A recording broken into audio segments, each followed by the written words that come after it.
Olá a todos, sejam muito bem-vindos a mais uma sessão de mitologia grega e as origens do teatro. Nas sessões passadas nós estivemos a falar das origens da tragédia e da comédia, li-vos alguns certos de algumas das principais obras dos grandes poetas trágicos e cómicos e nesta sessão vou-vos falar das características dos festivais. Os festivais onde eram apresentadas essas mesmas peças. Então, começo por vos falar daquele que é o símbolo que nos ocorre sempre quando falamos de teatro, que é as máscaras. Como podem ver aqui, existiam várias máscaras masculinas, femininas, e elas funcionavam como uma espécie de possessão divina. Portanto, aqui era como se os deuses ou semideuses estivessem encarnados na figura do ator com estas máscaras.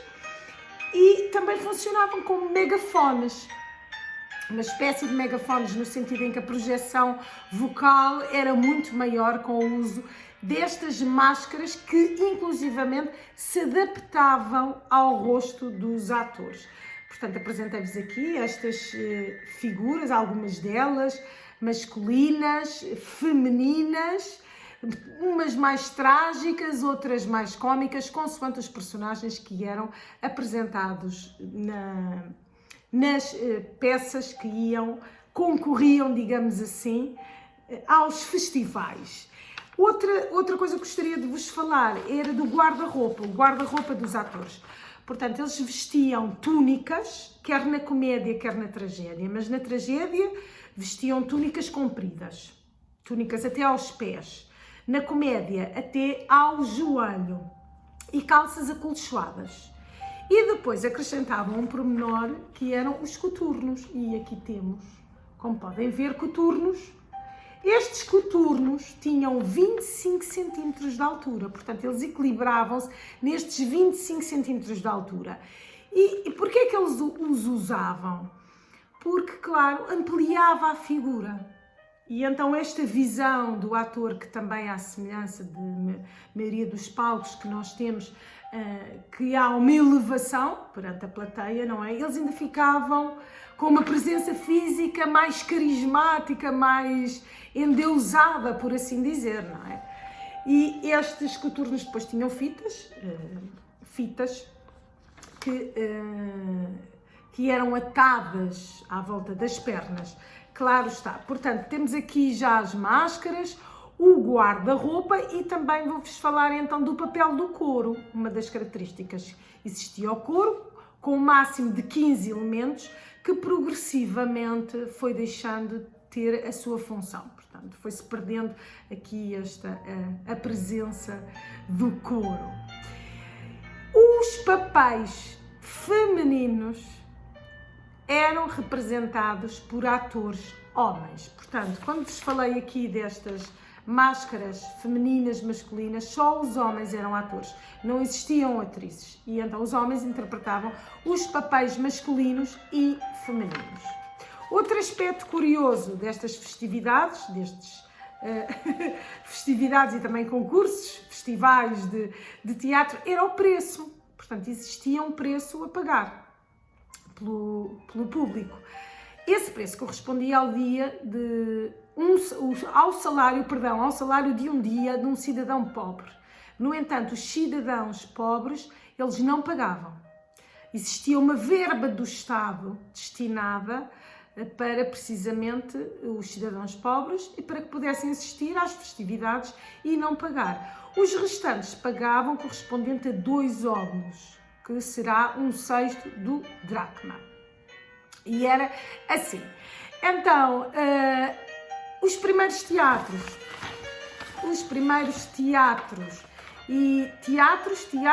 físico, teatro enquanto local físico. O termo teatrum, que é de onde deriva a palavra teatro, significa mesmo isso, o lugar onde se vê. Portanto, aqui há esta duplicidade da palavra. A palavra teatro não só enquanto performance artística, certo?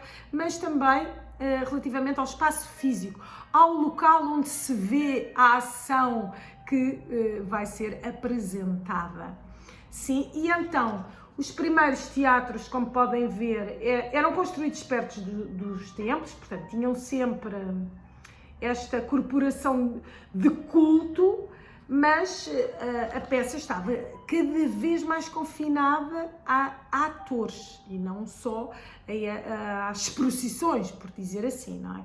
Mas estes atores, eles eram serventes, portanto, por tradição, eram serventes do deus Dionísio.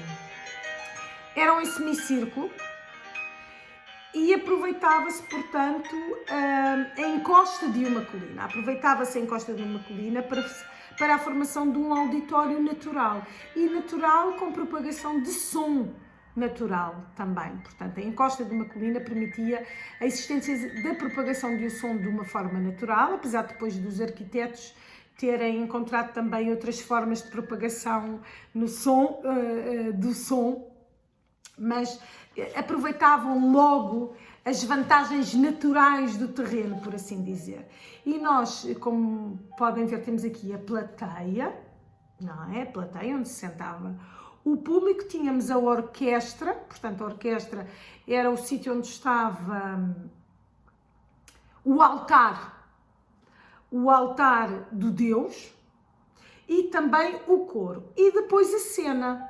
A cena era elevada a 2 metros de altura e era onde estavam os atores a apresentar a peça, a ação que estava a ser desenvolvida, onde eles se movimentavam assim. Portanto, imaginam 2 metros de altura, com os coturnos, com os mantos, portanto, aquelas figuras imponentes, com o público a assistir. Os espectadores, portanto, na primeira fila sentavam-se os magistrados, sacerdotes, e nos lugares mais elevados, então, porque isto tinha a elevação natural, não é? Quanto mais para trás, mais elevado, ficavam as mulheres. Este público foi evoluindo porque estas festividades, e a principal, que nós já falaremos mais à frente, funcionava como uma espécie de concurso. Então o próprio público que de início ia assistir a algo relacionado com o destino, relacionado com a fatalidade do comportamento humano, não é? E a sua ligação com os deuses. Portanto, iria assistir a esse desenrolar das peripécias associada a um destino fatalista, com a intervenção sempre dos deuses nesse mesmo destino, e sentia a catarse e o êxtase. Progressivamente foi ganhando uma lucidez, um discernimento sobre a própria performance artística. Portanto, o público foi evoluindo com o teatro, com a apresentação das peças, através dessa percepção crítica, e também as peças foram evoluindo da percepção crítica do público. E é assim que o teatro ocidental, porque estamos a falar do teatro ocidental, vai evoluindo. E então agora vou-vos falar, sim, dos 3 principais festivais da Grécia. Já vos falei da Dionísia Rural, que esse é um deles. A Dionísia Rural é aquela de culto agrário ao deus Dionísio, como o deus da fertilidade, da terra, sendo o deus da vegetação, do vinho, da embriaguez. E nesse festival, no primeiro dia, era costume sacrificar-se um bode ao deus. Então também há outro festival. Este primeiro, a Dionísia Rural, era celebrado em meados do inverno, e há outro festival chamado de Leneia. Eu não sei se é assim que se diz, era celebrado em janeiro e era principalmente devotado ao entretenimento, portanto era dedicado à comédia, e foi através deste festival também que a comédia acabou por ter uma evolução cada vez maior, como se sabe. Agora vou-vos falar da principal festividade, que funcionava como um concurso, e esta festividade era a cidade de Dionísia. E a cidade de Dionísia era um festival de suma importância. Ele era celebrado em abril, em Atenas, e não era assistido apenas pelos cidadãos de Atenas. Ele era assistido também por representantes oficiais dos Estados Federados, dos Estados Aliados. E a característica mais interessante deste festival, e daí a sua suma importância, é que a maior parte das peças que nos chegaram, que nós herdamos, e também muitas das que foram entretanto perdidas, a maior parte das peças foram escritas para este festival. Portanto, quando nós falamos das peças antigas, o Rei Édipo e todas aquelas que já vos foram apresentadas, elas foram escritas para este festival, a cidade dionisíaca. Os preparativos começavam com 10 meses de antecedência. E o autor tinha, cada poeta trágico e cómico, que desejava competir, digamos assim, neste grande festival, nesta grande festividade, tinha que submeter os seus trabalhos aos oficiais do festival, que escolhiam depois daí 3 peças para representação. Depois dessa escolha, a cada poeta era atribuído por sorteio um ator e também era atribuído, digamos assim, nos dias de hoje, como se poderá chamar, era atribuído uma espécie de produtor, ou seja, era um cidadão rico que tinha o dever cívico de pagar todas as despesas associadas àquela representação. Digamos que era uma espécie de produtor. E o nome que se chamava era Coregus. Coregus era o nome atribuído a este produtor da Grécia Antiga. O autor, o poeta destas peças, compunha as músicas, coreografava as danças, encenava toda a movimentação em palco e também participava nas peças, até se formar toda a equipa de atores. O que é que acontecia no primeiro dia do festival, da festividade? Era a procissão. Portanto, o primeiro dia correspondia à procissão em honra do deus Dionísio, Baco romano, em honra do deus Dionísio, e os atores iam com as suas vestes das personagens, seguiam na procissão, mas sem as máscaras, não levavam máscaras. Os 3 dias seguintes eram dedicados à apresentação das tragédias e o quarto desses dias era dedicado então à apresentação das comédias. Mais tarde, as comédias começaram a ser apresentadas à noite. A seguir às tragédias. Portanto, primeiro eram apresentadas as tragédias e, por fim, à noite, eram as comédias. Cada autor, para participar, não é, tinha de contribuir com 3 peças. E então, ou era uma trilogia sobre um tema, ou então 3 peças separadas, mas unidas pelo mesmo tema. Para além disso, tinha de contribuir com uma peça satírica. E esta peça satírica não se sabe muito, mas sabe-se que tinha ali um comentário indecente e cómico sobre o tema principal das tragédias. Portanto, aqui está a característica. Os dramaturgos cómicos só podiam apresentar apenas uma peça. Portanto, os trágicos é que podiam apresentar as trilogias ou as 3 peças. E depois havia a atribuição dos prémios. Lá está. A semelhança um pouco do que acontece era a atribuição do prémio à melhor peça, à melhor comédia, à melhor tragédia, à melhor produção, ao melhor ator trágico, e não necessariamente tinha que ser da peça que tinha ganho o prémio de melhor peça vencedora, e os prémios eram pagos em dinheiro ao coro, aos poetas, aos atores. Inicialmente, lá está, como vos disse, o público foi sofrendo a tal evolução, o tal discernimento, e então inicialmente era o público que votava, mas mais tarde começou a ser atribuído um júri, a formar-se um júri de 10 elementos. E com este júri de 10 elementos encerra aqui, digamos, esta apresentação das características das festividades associadas às origens e evolução do teatro na Antiga Grécia, do teatro, como vos disse, ocidental. Porque, paralelamente, evolui o teatro oriental. E hoje eu escolhi até um texto, porque é um texto lindíssimo e que merece toda a nossa atenção, apesar de nós não termos uma herança direta apesar de nós não termos uma herança direta da cultura oriental, só recentemente é que começámos a ter mais ligação, e felizmente que assim é. Estou a falar de um modo geral, não estou a falar de um modo teatral. Mas antes de começarmos por abordar esse texto que vos trago de Bharata, eu gostava de vos falar desta herança ocidental que é tão forte ao nível dos deuses gregos, que se manifesta nos dias da semana, manifesta-se nos dias da semana e nos próprios nomes atribuídos aos nossos planetas do Sistema Solar.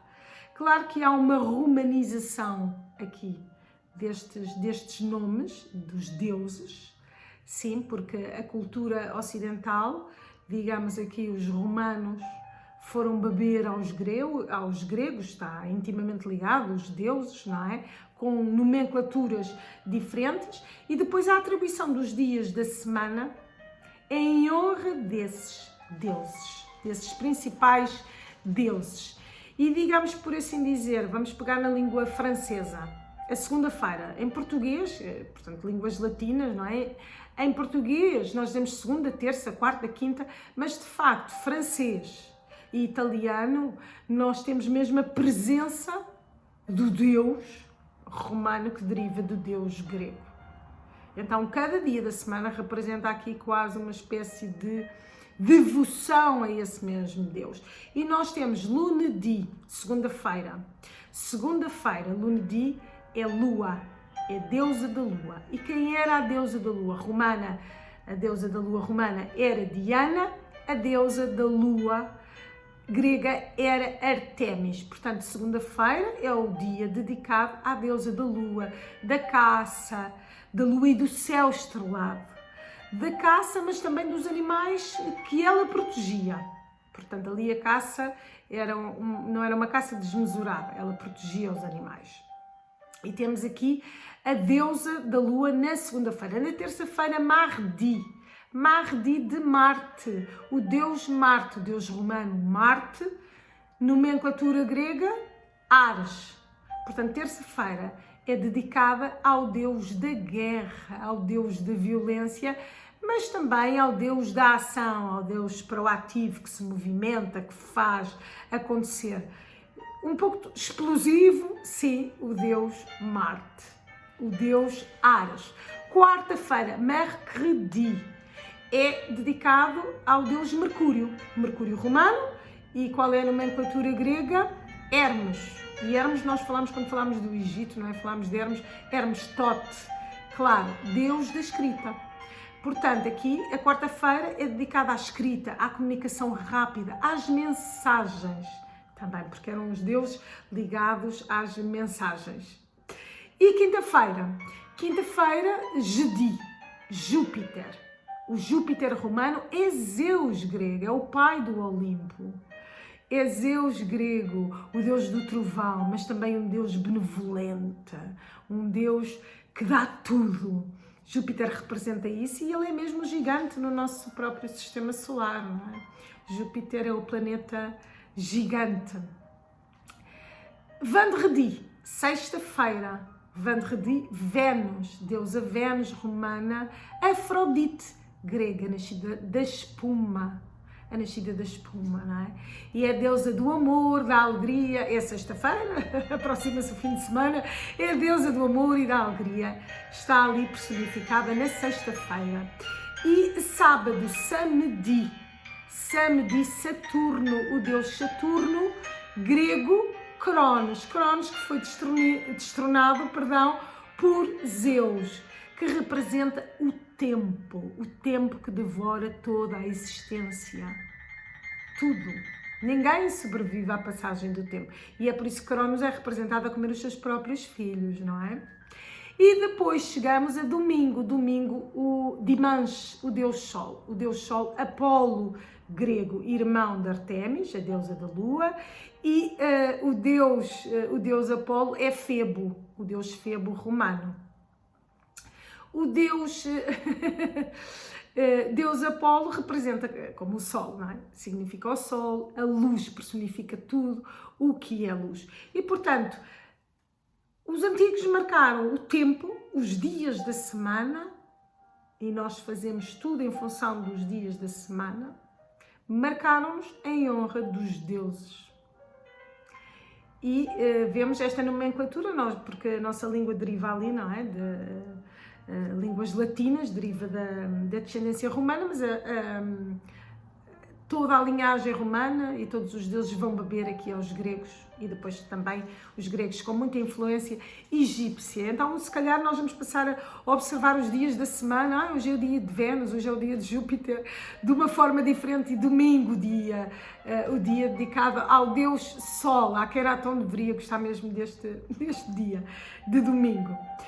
Então, agora que vos apresentei aqui um pouco estas ligações da herança ocidental dos deuses, não é? Vou-vos ler aqui um texto que é particularmente interessante. Ele foi escrito por Bharata, que significa o ator. Portanto, este Bharata era um compilador hindu e tudo era escrito em sânscrito.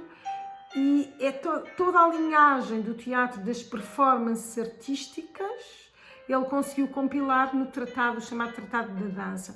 Eu vou-vos ler esse texto, mas antes de vos ler o texto, eu queria-vos apresentar aqui Estética Teatral.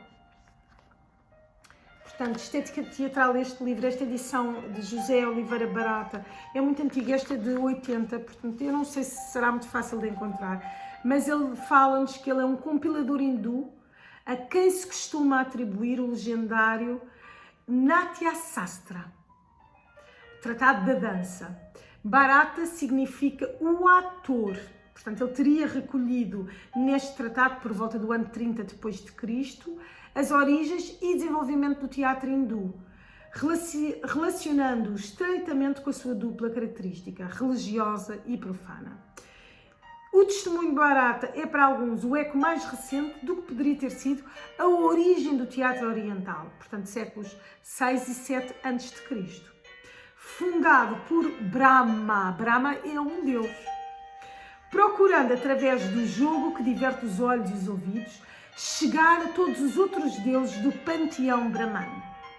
Os 4 Vedas, que iniciavam no conhecimento sagrado, sendo difíceis de compreender, levaram os deuses a suplicar Brahma para produzir um 5º Veda que iniciasse pela poesia os espíritos mais simples nos conhecimentos dos 4 móveis da conduta humana: os bens materiais, os móveis do corpo, o desejo, a paixão, móveis do sentimento, o dever, móvel moral, o desejo de libertação dos móveis precedentes de natureza sobre-humana.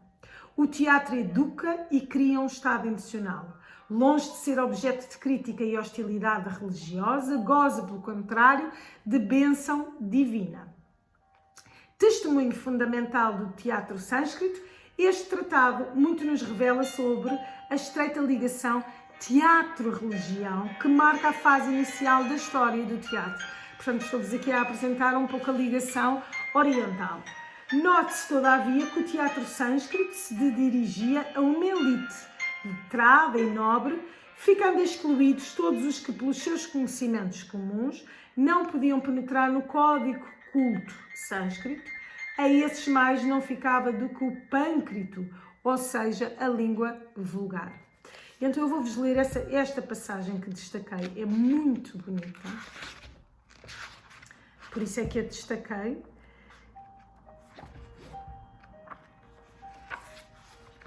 E vou começar. Brahma disse ao fazedor de todas as coisas, voltando-se para ele: constrói uma casa para o teatro de acordo com as regras canónicas, ó grande inteligência. E sem perder tempo, o fazedor de todas as coisas construiu uma sala de teatro, clara, grande, de acordo com todas as figuras canónicas. foi à corte do construtor, mãos juntas, e disse-lhe: a sala de teatro está pronta, senhor. Digna-te pousar nela o teu olhar. Então, com o grande Indra e todos os outros deuses, o construtor apressou-se a vir ver o templo do teatro. A seguir, o grande pai disse aos deuses reunidos: fazei um sacrifício ritual neste templo do teatro. O teatro descreve as manifestações deste triplo mundo total. Descreve quer a lei, quer o jogo, quer a riqueza. Aqui é tudo: o riso, a guerra, a paixão, quer a morte violenta. A lei para os que o seguem, paixão para os que a ele se entregam, e a disciplina dos que se comportam mal, exemplo para aqueles que se sabem conduzir. Aos eunucos dá-lhes audácia, energia. Aos fortes é o acordar dos inconscientes e a perspicácia dos sábios. Passatempo dos grandes senhores, repouso do miserável, riqueza para os que vivem das riquezas, restabelecimento dos espíritos hesitantes. Contemplando as diversas manifestações da vida, encarnando as diversas fases da ação, fiz este teatro de acordo com o movimento do mundo. Para os homens superiores, inferiores e médios, é receptáculo de toda a atividade. É gerador de conhecimentos úteis e, graças à energia recebida durante o relaxamento do jogo, é capaz de fornecer todas as alegrias. Assim, para os sábios, os sentimentos e todas as formas de movimento. Este teatro será para todos uma fonte de ensinamentos. Fustigados pela infelicidade, massacrados pelos trabalhos, doridos pelas desgraças ou queimados por um fogo interior, a todos este teatro oferecerá um refúgio para esta vida. Ao saber sagrado, à ciência e aos mitos, ele fornecerá um lugar de audiência e para a multidão um divertimento. Assim será o teatro. A seguir, o grande pai disse aos deuses reunidos: fazei um sacrifício ritual neste templo do teatro. Que a oferenda seja constituída por presentes, libações ao fogo, orações e plantas, esmolas para alimentação e bebidas. Indo aos mundos dos mortais, todos vós aí recebereis um culto luminoso. Mas que ninguém organize espetáculos sem ter celebrado o culto da cena. A quem quer que organize um espetáculo sem ter celebrado o culto da cena, o seu saber não terá frutos e trilhará o caminho de um animal. Vale um sacrifício este culto prestado às divindades da cena. Por isso, deve ser celebrado com total aplicação por todos os que fazem progredir este teatro. O ator ou o chefe da companhia que não respeitar este culto ou que o não fizer respeitar pelos seus subordinados, mais não obterá que o aviltamento. Mas aquele que prestar o culto, de acordo com o rito e de acordo com o caminho certo, obterá tesouros de luz e irá para o mundo da via solar. Tendo assim falado aos deuses e a todas as potências celestes, o construtor deu-me esta ordem: celebrem o culto do teatro. E, portanto, um fantástico texto que vos li apenas uma parte, mas queria só destacar-vos, este culto da cena existe mesmo. E, de facto, esta tradição oriental e ocidental passou até aos dias de hoje. Os atores, quando vão para um palco, sentem que é um local sagrado. Há momentos em que se sente essa energia sagrada durante o espetáculo e há momentos especiais antes do espetáculo começar a acontecer, em que os atores se reúnem e fazem mesmo uma espécie de ritual energético para que o espetáculo tenha um fio condutor brilhante e que consigamos chegar ao público. Este culto da cena existe e é fantástico vê-lo tão presente num texto com tantos anos. Despeço-me assim, mas desejando-vos um excelente Natal, umas excelentes festas com tudo bom. Voltamos a encontrar-nos em janeiro com novas atividades e até lá, tudo de bom e muito obrigada por nos continuarem a acompanhar. Beijinhos!